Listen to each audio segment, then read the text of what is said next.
Minyak mentah berjangka Brent ditutup melonjak 3,02% menjadi $67,57 per barrel.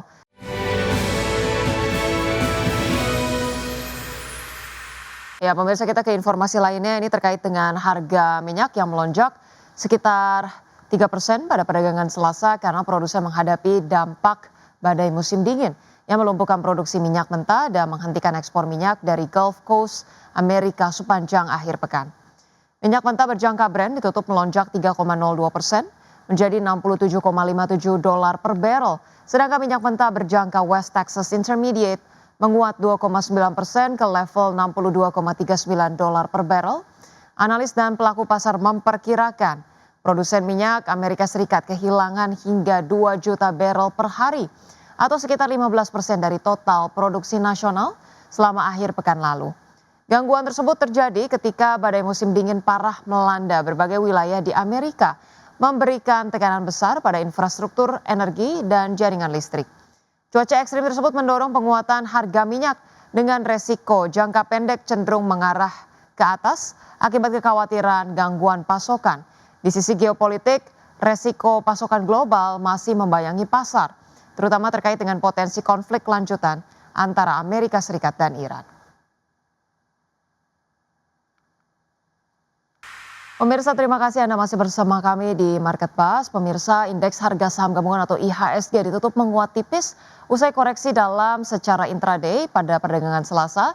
IHSG bertahan menguat di tengah rebound beberapa saham big caps usai mengalami tekanan jual.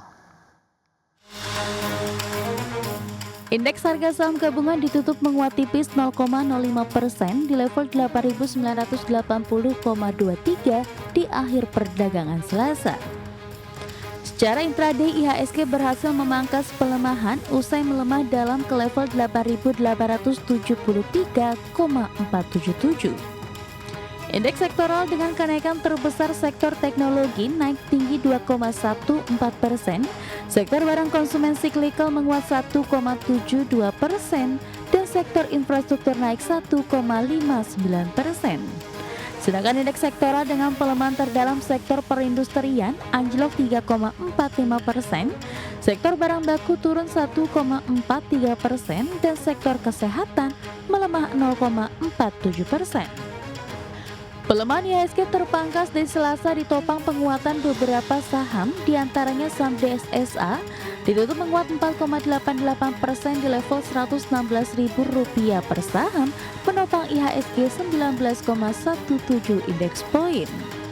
Saham Gotoh ditutup melesat 8,33% di level Rp65 per saham, menopang di 9,9 poin. Saham TLKM ditutup menguat 2,34% di level Rp3.940 per saham, menopang 9 indeks poin. Saham VKTR ditutup menguat 14,6% di level Rp1.295 per saham, topang 8,8 indeks poin. Saham BRPT ditutup menguat 4,65% di level Rp2.700 per saham, sumbangsi 6,9 poin. Saham Mawar ditutup menguat 4,47% di level Rp16.775 per saham, sumbang 5,58 poin, dan saham Brand ditutup menguat 1,33% di level Rp9.500 per saham, berkontribusi 4,64 poin. Mengutip analis Pintraco Sekuritas, reboundnya beberapa saham yang telah mengalami tekanan jual selama beberapa hari membatasi pelemahan IHSG lebih lanjut sehingga IHSG dapat ditutup menguat tipis.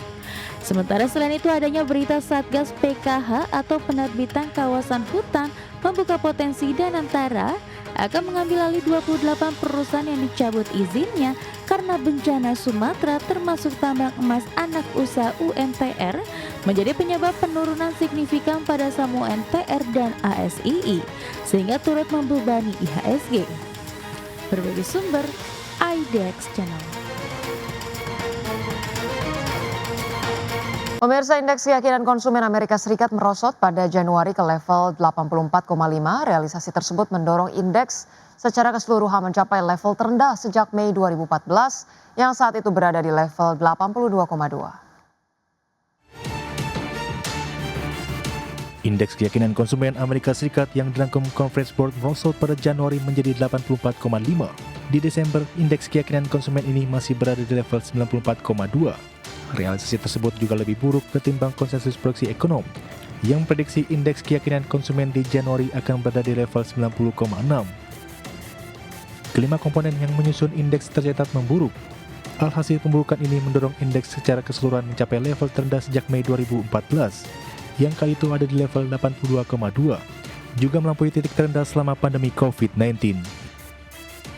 Mengutip rilis think tank Conference Board, indeks situasi saat ini yang disusun berdasarkan penilaian konsumen terhadap kondisi bisnis dan pasar tenaga kerja turun 9,9 poin menjadi 113,7 pada Januari. Selisih antara persentase konsumen yang mengatakan pekerjaan berlimpah dengan persentase konsumen yang mengatakan pekerjaan sulit didapatkan juga terus makin kecil. Sementara indeks ekspektasi yang disusun berdasarkan pandangan jangka pendek konsumen terhadap pendapatan bisnis dan kondisi pasar tenaga kerja turun 9,5 poin menjadi 65,1. Angka tersebut jauh di bawah ambang batas 80 yang biasanya menandakan resesi di masa mendatang. Ketiga komponen indeks ekspektasi juga melemah pada Januari. Ekspektasi untuk kondisi bisnis dan pasar tenaga kerja 6 bulan dari sekarang semakin menurun ke wilayah negatif. Prospek pendapatan rumah tangga menjadi kurang positif. Berbagai sumber untuk ID Action.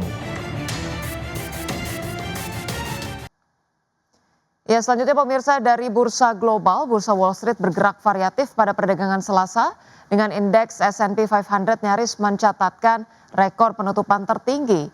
Optimisme investor menjelang laporan kinerja emiten berkapitalisasi besar tertahan oleh respon beragam terhadap laporan laba terbaru serta aksi jual besar-besaran pada saham perusahaan asuransi kesehatan.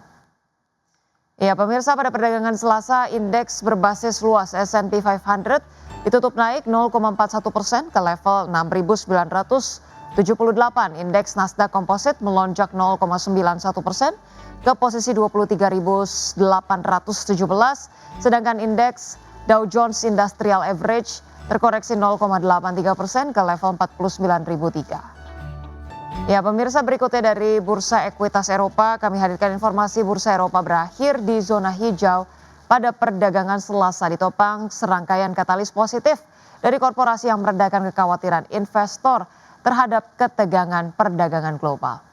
Indeks Stoxx 600 ditutup menguat 0,58% menjadi 613,11.